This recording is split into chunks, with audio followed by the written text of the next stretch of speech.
Okay, so this video is all about how do we make that cute bag. So this is the side panel of the outside of the bag, and it is fully constructed minus a couple steps. So let's figure out how to do that. So we have here the block or the side before any sewing was done. So this here is a 12.5 by 12.5 inch square that I have attached fusing to the back. So I took the 12.5 inch square, I laid my ruler on it to make this nice diagonal. If you don't have that ruler, you could just go ahead and make your own diagonal cut. Just make sure that each panel is going the opposite direction. So you can do this by putting your right sides of your material together, then making your cut to make sure that you have a back and a front side. Very important step to remember.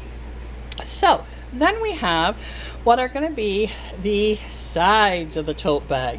So the sides of the tote bag are going to be 2.5 inch wide. So this one here is actually 2.5 by the 12.5. This is still 12.5, also 2.5 by 12.5. So this is the side that's the different. Now depending on whether you use this triangle or you cut at your own angle will determine the length of this. For ours, this is well, let's just take a look and see just how long is that. Oh, 8 inches. Actually 8.5 for the way I cut it. So 8.5. So just measure what that is to determine the length for you depending on when you cut that angle at the top. So this part is simple construction. You'll be sewing this to this, this to this, this to this. So that will be the base of your side, but before we do that, we want to put on this fancy pocket. So how did we make the pocket? So here are my pocket pieces. All right, so I have another one of this same angle. So whatever you cut that angle, cut a second piece. So that piece is going to fit down here. Now if you want to make this all one color, you can do that. You can do that with just one piece to make sure it has the same top angle and that this is one piece. I just chose to put this bottom piece on that is 3 inches by the 12.5. This was a 7.5 inch rectangle by 12.5 that I used again my ruler to cut that angle. So it originally was a 7.5 times 12.5 to get this. After I cut that, then I added the 3 inch at the bottom. Now I like to have this little border piece on. I just think it really defines the pocket. So this here is a piece that was cut, as you can see, at 2 inches, and it is longer than 12.5 because remember you're working on a diagonal. So for me that was 15.5 by 2.5. I folded it over to get the 1 inch that I'm going to work with. So to attach the zipper to the pocket piece. So attaching the zipper to the pocket piece is not difficult. It just takes a little bit of practice, a little bit of time, and don't you worry, you'll have it in a jiffy.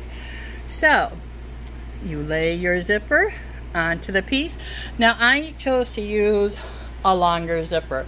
I get my zippers from Amazon. I get them in bulk and I get them longer. I can always cut them down. So you lay your zipper with the pull laying to the right side, you use your zipper foot and you stitch right along there. Then you fold that back and you stitch again, folding that under, pressing and sewing it down. So let's just take a quick peek over here. You can see where I have sewn it down, and I actually used white thread and you can barely even see that. Then I used the same technique, taking that strip that is now folded at 1.5, laying that on top of the zipper, making sure to go past, because remember this is an angle, so go past the start and go past the end. Sorry about that with the camera.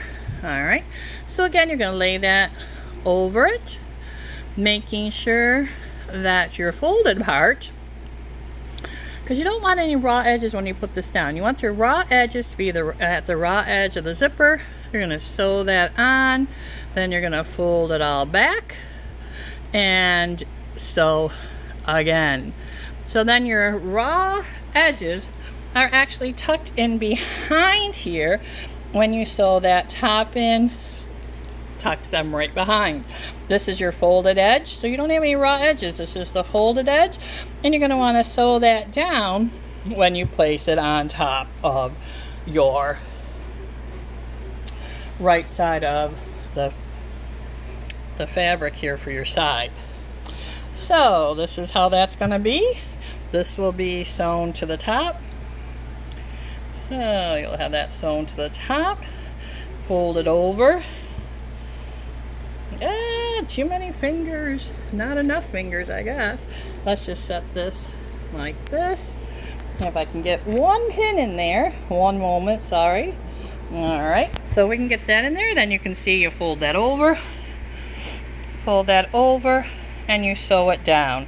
And that creates your pocket seam at the top. So this is enclosing the pocket, that seam there. Then I like to kind of just make sure everything's nice and in the correct position. So actually I like to sew this seam first. So sew this seam first.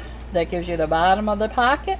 Then you can press it, lay this back, and sew down the top. That way you're sure of all your measurements and everything's gonna fit so nice. Then you are going to add this piece and fold it over. Now for those of you that have never used a zipper that is actually too long, this is plastic, and you can, at least on my machine, I've had good luck with it, you can actually just stitch this closed. Okay, go ahead and stitch that closed. You can do the same on this side. Just make sure that your pull tab is in the middle when you do that. Okay, so let's just make sure that your pull tab is in the middle before you sew it down. So again, I like to do that and trim that. Let's just get that out of the way so you can see what I'm talking about. So I pull the pull tab back, pull these together.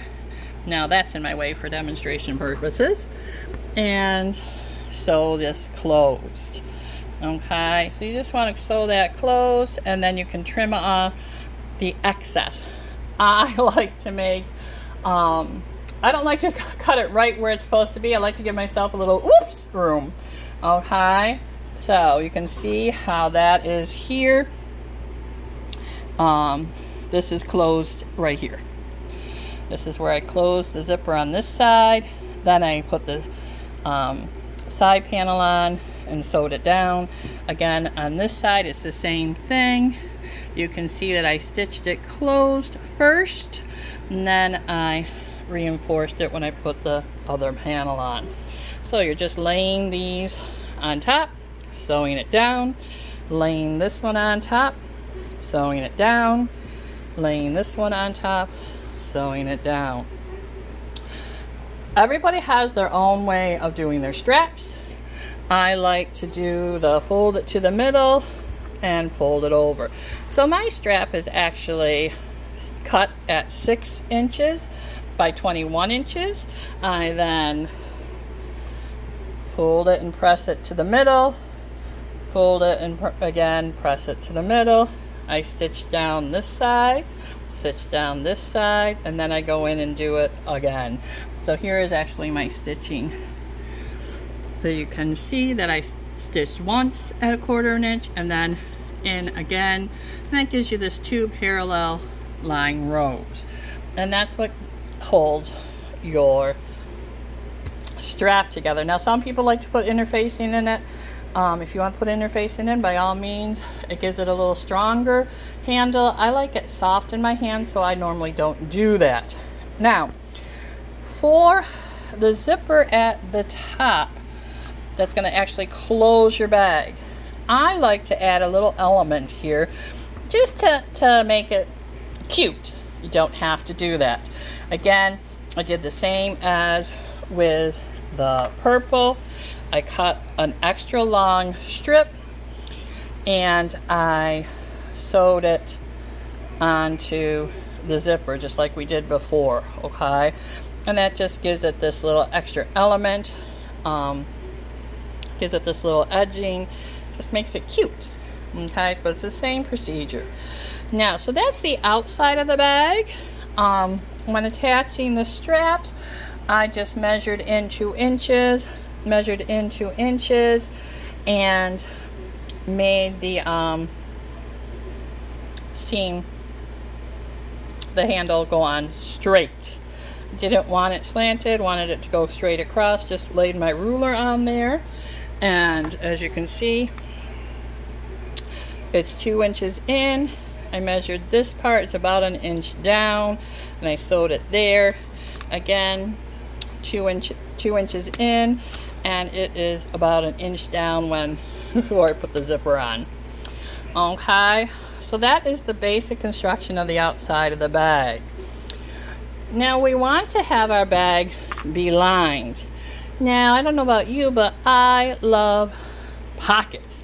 Pockets, pockets, pockets. So I did the same principle that I did on the outside of the bag to the inside of the bag, although I did it with straight pieces, with a straight pocket. So again, the inside lining is a 12.5 by 12.5 inch block, a square I should say, that I used my ruler for cutting this diagonal. So there's the diagonal that I cut on the finished inside panel, and here is the pocket. So you can make your pockets as deep as you like. Again, I use that same way of doing it. I have this, which I believe is 2 inches, folded over into the 1 inch, sewed it down, flanned it out, sewed it down again. So this you just construct by laying that on top of the base lining and sewing it down. Okay, and again, it just gives it a little different element. If you wanted this to be solid white, you could have that solid white or the full color of your lining. I'd like to have a little contrast, something that'll make it a little bright. I also like to use light fabric inside my totes because it just makes it easier to see and find things. So this makes it nice and bright. Again, when you sew this down, let me see if I can open that up.